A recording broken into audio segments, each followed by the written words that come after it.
오늘 우리에게 주시는 말씀은 로마서 12장 2절입니다. 한 구절인데요. 다 같이 한 목소리로 봉독하도록 하겠습니다. 너희는 이 세대를 본받지 말고 오직 마음을 새롭게 함으로 변화를 받아 하나님의 선하시고 기뻐하시고 온전하신 뜻이 무엇인지 분별하도록 하라. 아멘. 네, 2025년 하나님께서 우리에게 주신 주의 은혜의 해가 시작이 되었고 이제 2달 정도가 벌써 지났습니다. 오늘 한 해 동안에 아마 귀에 못이 박히도록 제가 계속 얘기할 텐데 하나님께서 정말 희년의 해를 우리에게 허락하셔서 주의 은혜의 해, 모든 것을 자유케 하시고 모든 것을 회복하셔서 우리로 하여금 새로운 하나님의 역사를 바라보며 새로운 시작을 할 수 있는 그러한 시간을 우리에게 주시기를 제가 사모하는 마음으로 우리가 기도하며 또 말씀을 보는 우리 모두가 되길 원합니다. 그래서 우리가 관련된 말씀들을 계속 나누고 있는데요. 오늘까지 우리에게 무엇이 정말 우리가 자유로워야 할 것인가, 우리의 삶을 속박하고 있는 것들이 무엇인지 그 자유를 위한 내용들을 같이 나누도록 하겠습니다. 이 자유와 속박의 문제에 대해서 생각을 해볼 때 그런 생각들을 하게 되는 것 같습니다. 때로는 사실 우리가 몰라서 그러는 것은 아닌데 하나님의 뜻이 무엇인지도 사실 많이 들어서 익숙하고 알고 있기는 한데 실제로 내가 어떤 특정한 상황에 처했을 때, 어떤 특정한 일들이 우리에게 일어났을 때 그것에 대해서 나는 왜 정말 자유하지 못하고 여전히 묶여있는 것처럼 반응하고 그렇게 느끼고 그렇게 말하고 행동할 수밖에 없을까? 나는 정말 왜 그런 것일까? 이런 생각들을 하고 또 저 사람은 왜 그럴까라는 생각도 아마 하시지 않을까 생각됩니다. 이러한 것에 대해서 우리가 잘 이해하기 위해서는 이러한 그림을 잘 이해할 필요가 있는데요. 사람들마다 똑같은 상황에 대해서도 굉장히 다르게 반응을 하는 것을 보게 되죠. 어떤 사람은 굉장히 힘들고 어려운 상황 가운데도 감사와 찬양으로 반응하기도 하고, 어떤 사람은 굉장히 많은 것들이 주어져 있고 은혜가 풍성함에도 불구하고 그 가운데서 마치 무엇인가에 얽매여 있는 것처럼 감사하지 못하고 찬양하지 못하고 불평과 불만 가운데, 원망 가운데, 우울함 가운데 빠져 있는 것을 보게도 됩니다. 이것을 이제 이런 그림들로 설명을 하게 됩니다. 우리 삶의 많은 경험들과 상황들이 주어지게 되면 우리는 우리 안에서 어떤 프로세스를 통해서 그것들이 통과하게 되면 마치 빛이 들어갔을 때 그 프리즘을 통해서 다양한 색깔이 나오는 것처럼 그 안에 어떤 것이 있느냐에 따라서 우리는 다른 반응들을 하고 다른 결정들을 하고 다른 행동들을 하게 된다는 것이죠.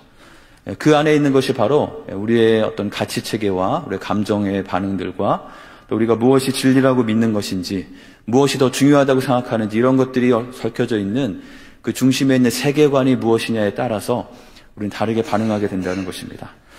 마치 색안경과 같이 빨간색 안경을 쓰고 세상을 바라보면 모든 것이 빨간색이 덧입혀진 것으로 우리가 느껴지는 것처럼 우리의 이 세계관이 어떻게 되어 있는지에 따라서 우리는 다르게 반응하고 다르게 느끼고 다르게 행동하게 된다는 것이죠.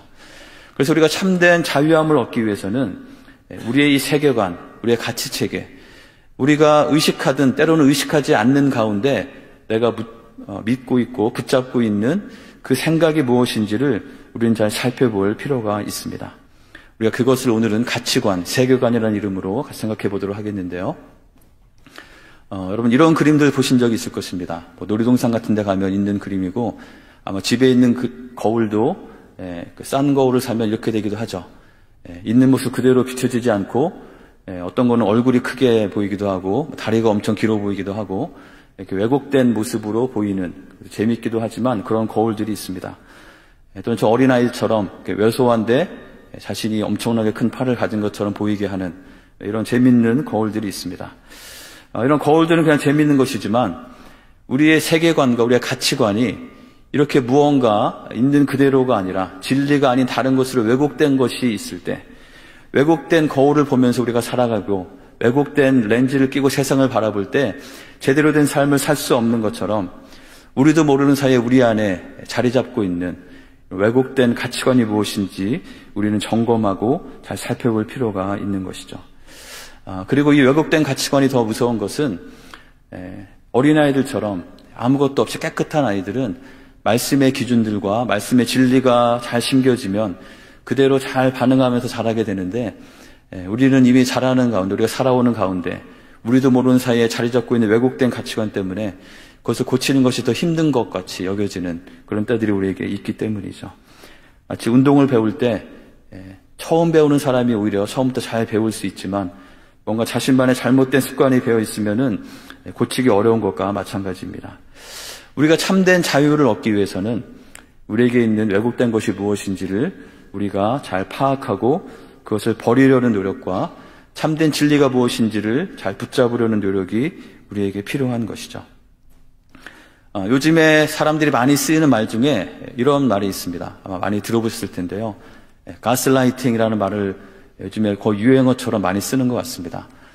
이 말은 어떤 뜻이냐면은 원래 이것이 연극 제목에서 유래된 말입니다. 패트릭 해밀턴이라는 사람이 쓴 그 연극이고요. 이것이 영화로도 만들어지면서 이제 심리학 용어로 많이 쓰게 되면서 요즘에 사람들도 많이 보편화되고 있는데 이 연극의 내용은 이런 내용이라고 합니다. 악한 남편이 자신의 아내를 조정하고 착취하기 위해서 아내를 이렇게 외부와 차단시켜 놓고 그 안에 이 가스 그 등 밝기를 조정하면서 그걸 가지고 이 스스로 제대로 인식하지 못하게 분명히 어두운데 이건 어두운 게 아니라고 막 세뇌시키고 분명히 밝은데 밝은 것이 아니라고 막 하면서 본인이 스스로를 믿지 못하고 그 사람에게 의존하게 하면서 그 사람을 지배하는 그런 내용에 의해서 유래된 것입니다. 상대방의 어떤 심리나 상황을 교묘하게 조작해서 현실의 인식과 판단력을 흐릿하게 해서 자기 자신에게 의존하게 만들고 그 목적은 그걸 통해서 그 사람을 지배하고 조정하려고 하는 것. 이것을 가스라이팅이라고 하죠. 이것은 좀 더 광범위하게 뭔가 영향을 미치는 무엇인가 저 사람이 나에게 어떤 영향을 미치려고 한 것 같다라고 할 때 나를 가스라이팅 하려고 하네 라고 말하면서 많이 쓰고 있는 그런 표현이 되고 있는 것이죠. 우리가 기억해야 될 것은 우리도 모르는 사이에 나의 삶 속에 사탄이 내 안에 가스라이팅을 해놓아서 정말 무엇이 진리인지 알지 못하고 왜곡된 것이 진리인 것처럼 그 안에 갇혀서 때로는 그것이 속박인지도 알지 못한 채 살아가고 있는 우리의 모습이 있지 않은지 우리는 스스로 돌아보면서 분별하고 잘 점검해 보는 것이 중요할 것입니다. 요즘의 세상은 정말 여러 가지로 거짓된 것들과 잘못된 정보들이 우리에게 계속해서 영향을 주면서 우리를 조작하고 엉뚱한 것을 이끌려고 하는 영향력이 너무나 많은 세상에 살고 있습니다. 여러 가지 가짜 뉴스와 잘못된 생각들과 또는 우리를 지배하고 우리를 얻은 곳으로 이끌어가려는 불순한 의도를 가진 세력들이 너무나 많기 때문에 우리는 내가 무엇을 붙잡고 무엇을 따라가는지 잘 분별하고 잘 생각해야 하는 것이죠. 생각을 생각하라라는 말이 있습니다. 그냥 아무 생각 없이 그냥 주어진 대로 막 그냥 따라가는 것이 아니라 내가 생각하고 있는 것이 맞는 생각인지 하나님의 말씀에 합당한 것인지 한 번 더 분별하고 점검하는 것이 더 필요한 세상 가운데 살고 있습니다. 정말 안타깝고 참담한 것은 심지어 교회 안에도 목사라는 이름을 통해서도 그런 일들이 벌어지는 것이 현실인 세상이기 때문에 우리는 더욱더 내가 정말 무엇에 의해서 움직이고 있는지 좀 하나님의 말씀의 진리가 우리 가운데 충만하기를 더 구하면서 잘 분별하는 것이 우리에게 필요할 줄 믿습니다. 예수님께서는 요한복음 8장에서 이렇게 말씀하셨습니다. 너희는 너희 아비 마귀에게서 났으니 이들은 유대인들과 가식적인 그 바리새인들을 가리키는 것이죠. 너희 아비의 욕심대로 너희도 행하고자 하느니라. 그들은 마치 마귀의 자식인 것처럼 마귀를 따라서 행하는 그런 모습들이 그들 가운데 있다고 말하는 것이죠. 그 마귀는 누구냐면 그는 처음부터 살인한 자요 우리를 살리려는 자가 아니고 죽이려는 자라는 것이죠. 그 안에 진리가 없기 때문에 진리에 서지 못하고 거짓을 말하고 거짓말장이이고 거짓의 아비라고 말하고 있습니다. 사탄이 우리에게 하는 것은 우리를 죽이고 우리를 막 무섭게 하고 하는 그 모든 것들의 가장 근본적인 가장 치명적이고 그들이 주로 쓰는 방법은 바로 거짓된 가스라이팅을 통해서 우리로 하여금 참된 진리 가운데 살지 못하고 정말 우리가 붙잡아야 할 것을 붙잡지 못하고 엉뚱한 것에 속박되어서 우리의 인생을 허비하게 하는 것이 바로 사탄이 하는 일이라는 것을 우리는 기억해야 하는 것이죠. 예수님께서는 같은 대화 가운데 진리를 알지니 진리가 너희를 자유롭게 하리라 라고 선포하신 바 있습니다. 사탄은 계속해서 우리로 하여금 내 마음대로 하는 것이 자유이고 그 어떤 것도 얽매이지 않고 내가 하고 싶은 대로 그냥 하는 것이 자유인 것처럼 그렇게 우리를 왜곡하고 있지만 참된 자유함은 진리 가운데 있는 것임을 믿으시기 바랍니다. 제가 아까 운동 얘기를 했는데요. 제가 어렸을 때 탁구를 배운 적이 있습니다. 그때 교회 전도사님으로부터 탁구를 배웠는데 그분이 아주 정식으로 가르치시는 분이셨어요. 그래서 제가 처음에 배우는 동안에 이제 조금 배우니까 다른 친구들이나 형들하고 탁구 시합을 하면서 이기기 위해서 이런저런 막 제가 원하는 방법대로 하게 되면 그분이 항상 저에게 했던 말은 그런 거 하지 말고 지금은 내가 가르쳐준 아주 단순한 그 폼만 딴 거 절대로 하지 말고 그것만 하라는 것이었습니다.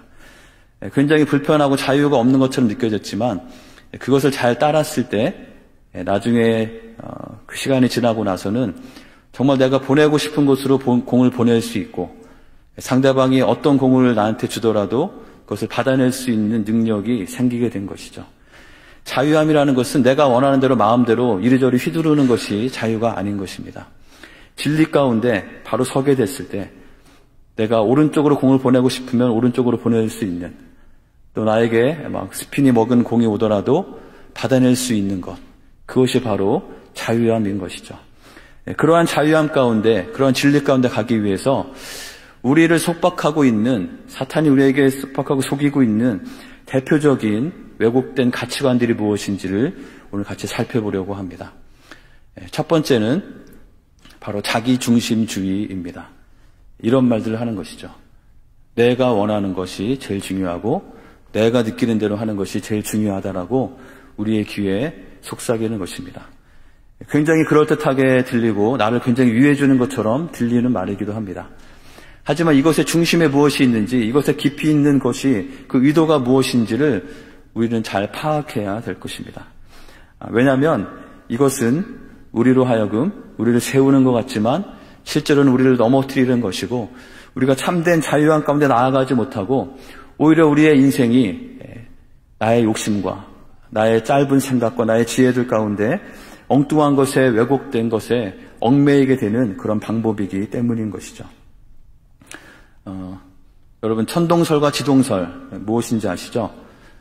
과거에 과학이 발달되지 않던 시대에는 눈에 보이는 것들만 보면서 사람들이 천동설을 믿고 생각하던 때가 있습니다.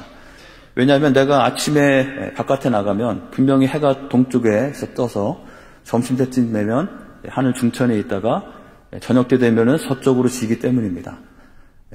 해도 움직이고 달도 움직이고 별도 움직이기 때문에 나는 내가 중심이고 모든 별과 해와 달이 다 움직이는구나 라고 이렇게 생각을 하게 되는 것이죠.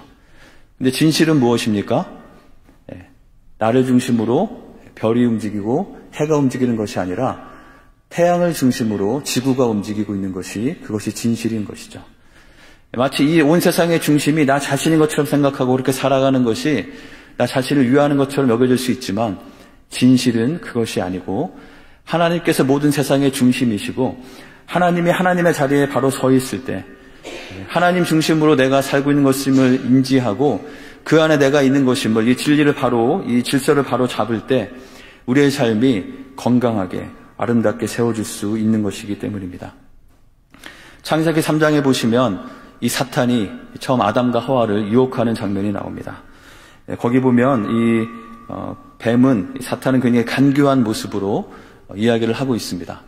그러면서 이 아담과 하와에게 하나님이 참으로 모든 열매를 먹지 말라고 하더냐라고 하면서 그의 생각을 흔들면서 그에게 이런 생각을 집어넣게 되죠.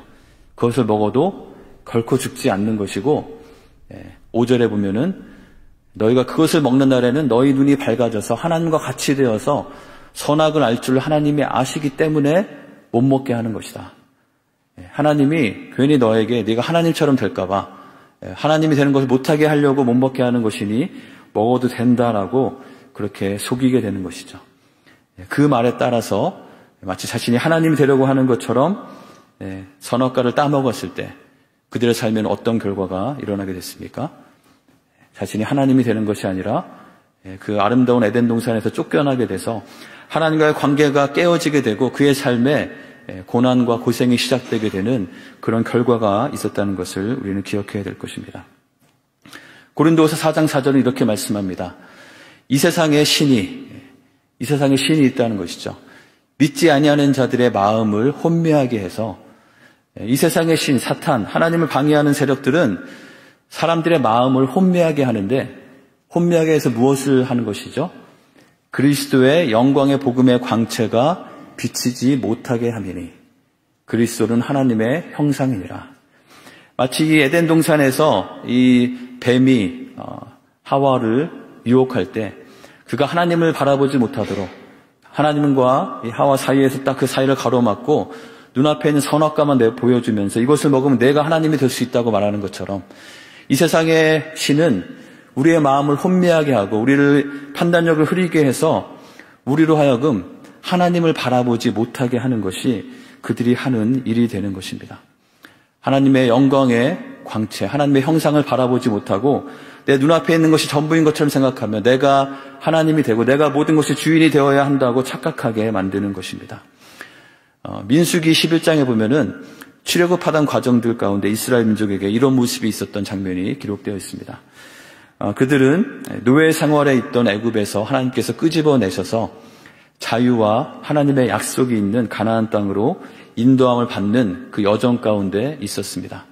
하지만 그러한 가운데 그들은 중간중간에 계속해서 하나님께 불평하며 원망하는 모습들이 반복되는 것을 보게 됩니다. 그 중에 한 장면인데요.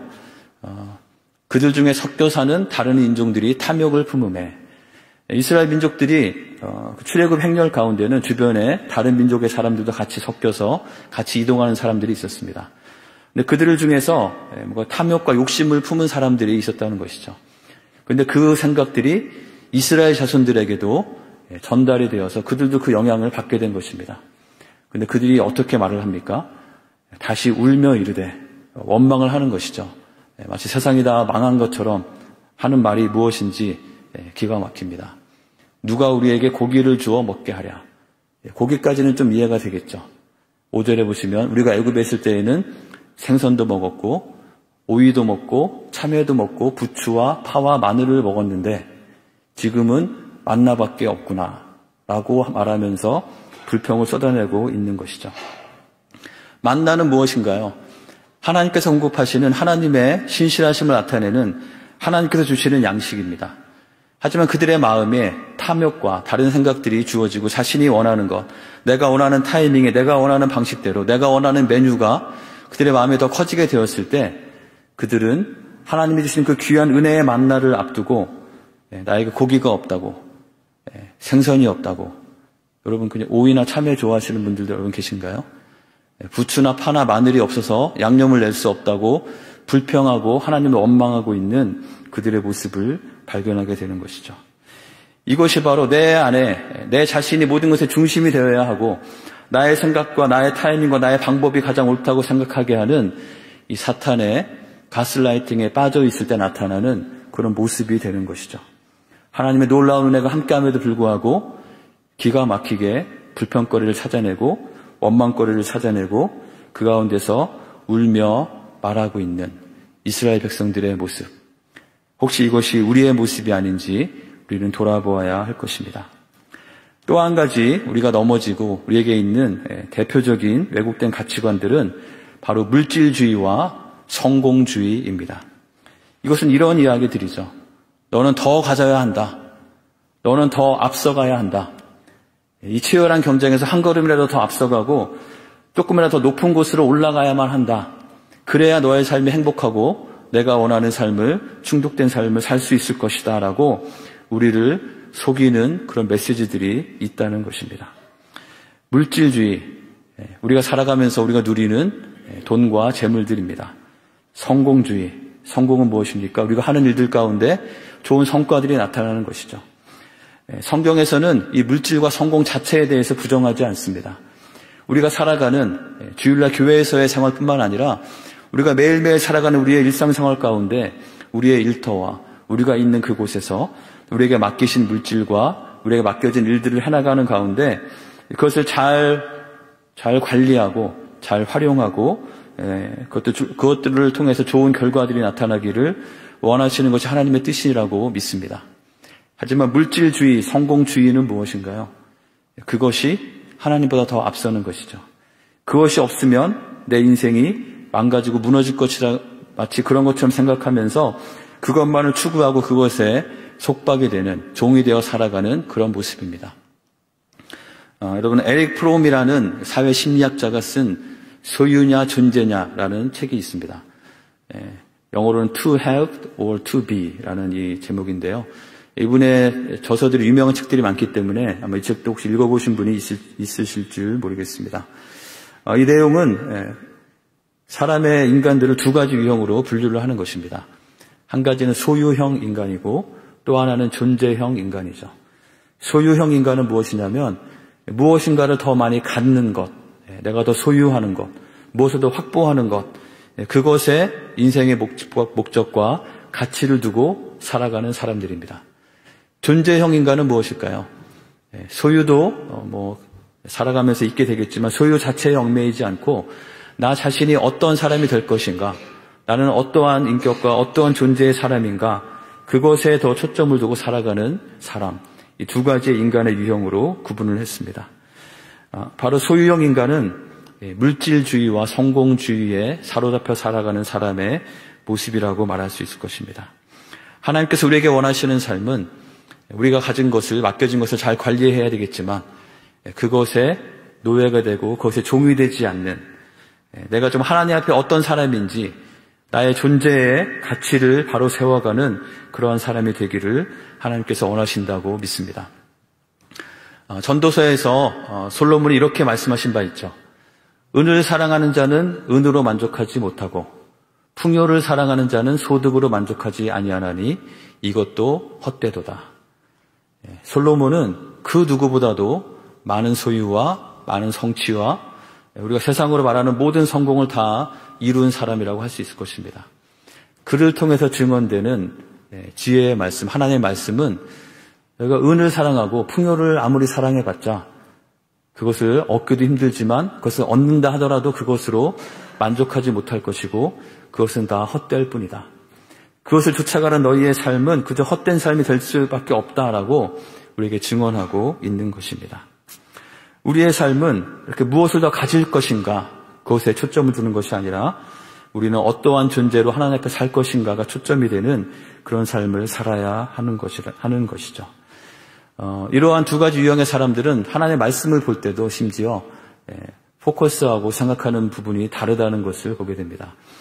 여러분, 성경에 있는 예수님께서 하신 말씀 중에서 달란트 비유를 잘 아실 것입니다. 임금이 종을 불러서 달란트를 맡기죠. 3명에게 몇 개씩을 맡기셨습니까? 한 사람에게는 1달란트를, 두 번째 사람에게는, 두 번째가 좀 헷갈리죠. 세 번째는 확실히 5개인데, 그렇죠? 두 번째 사람에게는 2달란트를, 세 번째 사람에게는 5달란트를 맡기고 그걸 통해서 장사하도록 맡겼습니다. 소유형 인간, 그것에 대해 사고방식이 영향을 받은 사람은 이 달란트 비유를 보면서 그렇게 생각한다고 합니다. 왜 누구는 하나고 누구는 2개고 누구는 5달란트를 주는가? 불공평하다. 또는 나는 어떻게 해서든지 5달란트를 받는 사람이 되어야 되겠다. 그 몇 달란트를 받았는지의 그 비교 의식에 사로잡히게 되는 것이죠. 하지만 존재형 인간, 이 달란트 비유를 통해서 하나님께서 주시고자 하는 메시지는 무엇인가요? 너희는 5달란트 받은 자가 더 많은 달란트를 받은 자가 되라는 것이 아니라 주인과의 서로 신뢰하고 사랑하는 관계 가운데 주인이 맡긴 그 일에 신실하게 충성되게 서는 사람이 되라라는 말씀이 그 메시지의 중심 내용인 것이죠. 내가 얼마나 더 많은 것을 소유하고 더 얻어내는가가 초점이 아니라 나는 과연 어떠한 사람인가, 나에게 맡겨진 것에 어떻게 신실하고 충성되게 그 하나님과의 관계 가운데 설 것인가, 그것이 더 중요한 것이죠. 하지만 이 세상은 우리에게 어떤 메시지를 줍니까? 끊임없이 더 많이 가져야 한다. 더 많이 누려야 한다. 더 높은 곳으로 올라가야만 한다.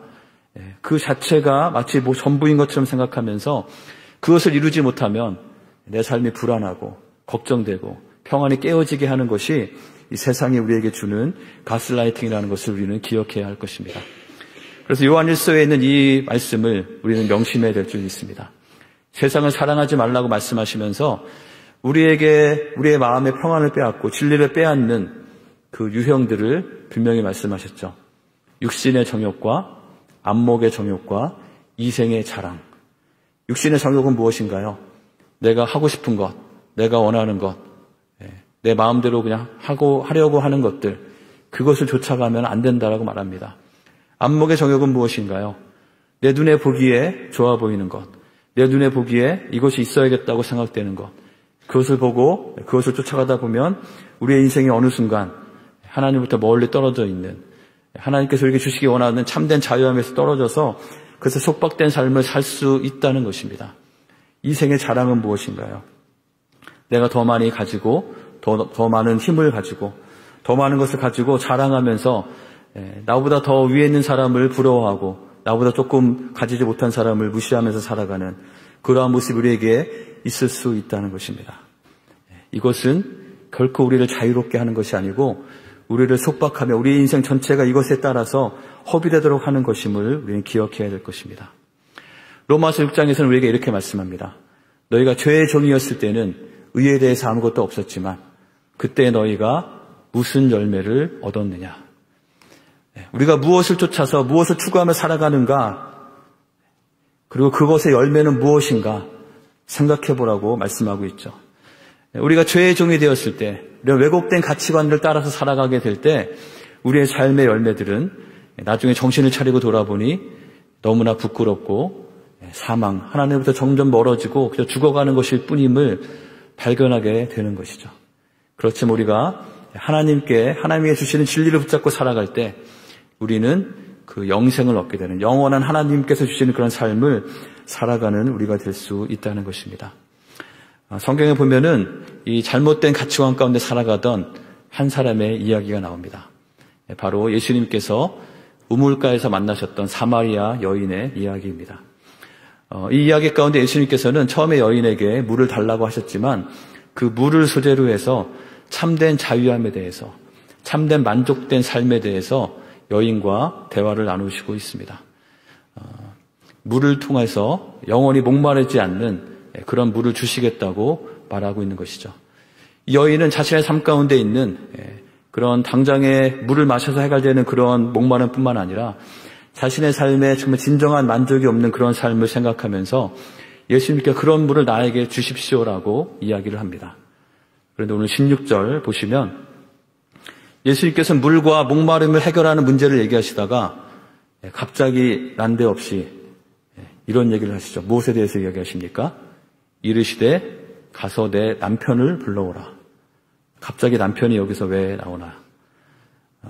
굉장히 의아한 순간일 수 있지만 이어지는 대화를 보면 예수님께서 왜 이야기를 하셨는지 알 수 있습니다. 이 여인은 자신에게 실제로 남편이 없다고 말하죠. 근데 그 실상은 무엇인가요? 이미 여러 명의 남자들이 그에게 있었지만 정말 진정으로 남편이라고 할 수 있는 사람은 없는 그런 그 여인의 삶의 모습을 들추어내고 계시는 것입니다. 아마도 이 여인은 자신의 삶 가운데 남편을 잘 만나면, 좋은 남자, 자신을 정말 사랑하고 자신의 모든 것을 자신을 위해서 해줄 수 있는 사람을 만나면 나의 삶은 행복하고 만족할 것이다라는 생각을 가지고 살았던 사람이 아닌가 생각이 됩니다. 그래서 어떤 사람을 만났는데 마음에 들지 않자 바꾸죠. 또 바꾸고 계속 바꾸는데 그것으로 어떤 사람으로도 채워지지 않는, 그래서 그러던 중에 자신의 삶의 모습은 사회에서부터 오히려 더 격리이 되어 있는, 정말 참된 만족과 점점 더 멀어져 있어서 그 어떤 것들로 채워지지 않는 목마름 가운데 살고 있는 자신의 모습을 발견하게 되는 것이죠. 이 대화가 이루어지고 있는 시간은 성경에 보면은 6시라고 기록되어 있습니다.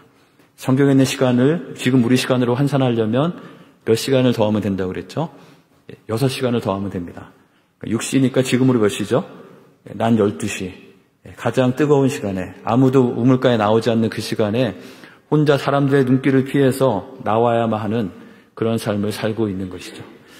그의 삶 가운데 자신도 모르는 사이에 잘못된 가치관과 잘못된 세계관 가운데 그것을 추구했지만 결과적으로 그의 삶의 모습은 더 망가져 있고 자유함을 잃은 그 여인에게 예수님께서는 찾아오셔서 그 문제를 들추어내시면서 그것들을 바꾸고 예수님께서 주시는, 하나님께서 주신 참된 죄사함과 예수님께서 우리에게 주시는 그 복음으로 말미암은 참된 자유함을 말씀하고 계신 것입니다. 사랑하는 성도 여러분, 여러분의 삶에 참된 자유함을 얻기 원하신다면 계속해서 우리의 마음을 빼앗고 있는, 여러분의 마음속에 정말 작동하고 있는 그 세계관과 가치관이 무엇인지를 잘 점검하시는 여러분이 되시기를 간절히 원합니다. 그리고 그것이 정말 하나님께서 주시는 마음인지, 아니면 이 세상의 것들에 의해서, 아니면 나의 짧은 생각, 나의 욕심에 의해서 오염되고 왜곡된 것이 아닌지 우리는 돌아보아야 할 것입니다. 그러한 것이 없다면 우리가 정말 예수님을 믿는 자들이라고 할 수 있을까요? 우리가 얻는 구원은 죽고 나서 천국에 가는 것만이 아니라 이 땅에서부터 우리의 모든 그런 속박으로부터 자유함을 얻고 구원함을 얻어서 하나님과 함께 하나님 앞에 바로 세워져서 하나님이 주시는 참된 자유함을 누리며 사는 삶인 줄 믿습니다. 그러한 삶을 살아가는 우리 모두가 되기를 간절히 원합니다. 그래서 오늘 말씀은 우리에게 이렇게 권면하고 있는 것이죠. 이 구절은 우리가 참 암송하면 좋겠습니다. 너희는 이 세대를 본받지 말고. 이 세대는 어떤 것입니까? The pattern of this world라고 되어 있죠. 이 세상의 패턴들. 이 세상이 추구하고 진리라고 믿고 우리를 속이고 우리를 가스라이팅하고 있는, 너 자신이 중심이 되어야 한다. 더 많이 가져야 한다. 더 많이 앞서야 한다. 더 성공해야만 한다라는 그 생각에서 그것을 컨폼하지 말고, 그것을 따르지 말고, 그것을 본받지 말고 어떻게 해야 된다고 말씀하죠? 우리의 마음을 새롭게 함으로 변화를 받아야 한다는 것이죠. 우리의 마음 가운데 잘못된 것이 사로잡고 있다면 그것을 트랜스폼해서 다른 형태로 우리는 다른 삶을 살아가는 자들이 되어야 한다는 것입니다. 그럴 때에만 우리는 정말 하나님께서 우리에게 원하시는 선하시고 기뻐하시고 온전하신 뜻이 무엇인지를 분별할 수 있고 그것에 따라서 진정한 자유함 가운데 살아갈 수 있다고 말씀하고 있는 것입니다. 디도서 3장 말씀, 우리는 이전에는 속은 자와 종노릇한 자로 살았지만 하나님께서는 하나님의 긍휼하심으로 우리를 씻어주시고 우리를 새롭게 하시고, 우리 6절에 보시면 우리 구주 예수 그리스도로 말미암아 우리에게 그 성령을 풍성히 부어주사, 하나님의 영을 우리에게 풍성히 부어주시는 것을 통해서 우리로 하여금 더 이상 속지 않고 종노릇하지 않고 영생의 소망을 따라서 내가 이 땅에서 무엇인가를 많이 만들어내고 더 소유해야만 한다고 생각하며 사는 것이 아니라 하나님의 영원한 상속자가 되어서 내가 무엇을 더 많이 얻든 얻지 않든 그것과 관계없이 그것에 의해서 좌우되지 않고 하나님께서 우리에게 주신 영원한 상속을 받은 자로서 이 땅에서 참된 자유함 가운데 살 수 있다는 이 말씀을 기억하는 우리가 되길 원합니다. 우리 마지막으로 고린도후서 3장 17절 같이 한번 읽어보겠습니다. 주는 영이시니 주의 영이 계신 곳에는 자유가 있느니라. 이 영이 무엇인가요? 바로 하나님의 영, 성령을 가리키는 것이죠. 우리가 정말 구해야 될 것은 더 많은 것을 소유하고 더 높이 올라가는 것, 내가 원하는 것이 나의 방법대로 나의 타이밍에 이루어지는 것, 그런 것을 구하는 것이 아니라 하나님의 영이 내 안에 충만하게 임하기를 구해야 할 줄 믿습니다. 하나님의 영이, 성령이 우리에게 충만하게 임한다는 것은 무슨 뜻인가요? 뭔가 신비한 능력을 가지고 막 신비한 체험을 하는 그런 것을 가리키는 것이 아닙니다. 하나님의 영이 우리 가운데 충만하게 부어진다는 것은 하나님의 생각이, 하나님의 뜻이 우리 가운데 충만하게 부어지는 것이고, 그것은 바로 하나님께서 우리에게 주신 그 말씀이 우리 가운데 충만하게 부어져서 나의 생각과 나의 뜻대로가 아니라 하나님의 말씀에 따라서 인도함을 받는, 하나님의 말씀에 따라서 우리가 그것에 가치관을 두고 우리의 세계관이 그것에 합당하게 변화되어서 그것에 따라서 우리가 반응하고 결정하고 행동하는 삶, 그 가운데 그 주의 영이 계신 그곳에 참된 자유가 있음을 기억하면서 참된 자유를 얻기 위해서 나의 마음 가운데, 나의 삶 가운데 하나님의 영으로 말씀으로 충만하게 채워주시기를 간구하고, 그것을 통해서 우리에게 주시는 참된 자유함 가운데, 참된 만족함 가운데 살아가시는 우리 한 분 한 분이 되시기를 주님의 이름으로 간절히 축원합니다. 우리 주신 말씀을 기억하면서 함께 기도하도록 하겠습니다. 이 시간 기도할 때 하나님 저에게 참된 자유를 주십시오 라고 기도하기 원합니다. 나의 마음을 빼앗고 나를 속박하는 그것들, 나도 모르는 사이에 마치 그것이 진실인 것처럼 진리인 것처럼 내가 붙잡고 살아가던 그 왜곡된 가치관들이 있다면 그것을 깨닫게 하여 주시고 정말 영원한 하나님 나라의 소망을 두고 살아가는 저희가 될 수 있도록 이 사마리아 여인이 엉뚱한 것을 구하며 그의 삶 가운데 엉뚱한 것을 추구하며 살아다가 예수님을 만나고 나서 그 진정으로 구해야 할 것을 구하고 예수님을 만났을 때 그의 삶에 참된 목마름이 해결되어지고 참된 자유함이 임했던 것처럼 우리도 성령의 충만함을 구하며 살아갈 때 하나님께서 우리에게 주시는 참된 자유함 가운데 살아가는 우리의 삶이 될 수 있도록 함께 기도하도록 하겠습니다. 함께 기도하겠습니다.